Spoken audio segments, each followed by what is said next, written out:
لإخوانهم إذا ضربوا في الأرض أو كانوا غزا لو كانوا عندنا ما ماتوا وما قتلوا ليجعل الله ذلك حسرة في قلوبهم والله يحيي ويميت والله بما تعملون بصير۔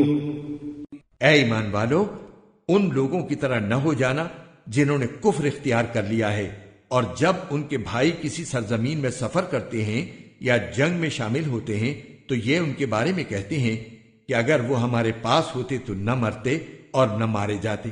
ان کی اس بات کا نتیجہ تو صرف یہ ہے کہ اللہ ایسی باتوں کو ان کے دلوں میں حسرت کا سبب بنا دیتا ہے، ورنہ زندگی اور موت تو اللہ دیتا ہے، اور جو عمل بھی تم کرتے ہو اللہ اسے دیکھ رہا ہے۔ وَلَئِن قُتِلْتُمْ فِي سَبِيلِ اللَّهِ أَوْ مُتُّمْ لَمَغْفِرَةٌ مِّنَ اللَّهِ وَرَحْمَةٌ خَيْرٌ مِّمَّا يَجْمَعُونَ۔ اور اگر تم اللہ کے راستے میں قتل ہو جاؤ یا مر جاؤ تب بھی اللہ کی طرف سے ملنے والی مغفرت اور رحمت ان چیزوں سے کہیں بہتر ہے جو یہ لوگ جمع کر رہے ہیں۔ وَلَئِن مُتُّمْ أَوْ قُتِلْتُمْ لَإِلَى اللَّهِ تُحْشَرُونَ۔ اور اگر تم مر جاؤ یا قتل ہو جاؤ تو اللہ ہی کے پاس تو لے جا کر اکٹھے کیے جاؤ گے۔ فَبِمَا رَحْمَةٍ مِّنَ اللَّهِ لِنتَ لَهُمْ وَلَوْ كُنتَ فَظًّا غَلِيظَ الْقَلْبِ لَانفَضُّوا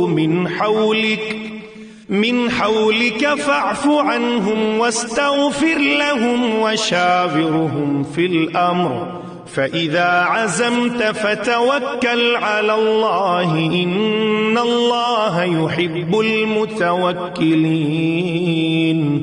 ان واقعات کے بعد اللہ کی رحمت ہی تھی جس کی بنا پر اے پیغمبر تم نے ان لوگوں سے نرمی کا برتاؤ کیا۔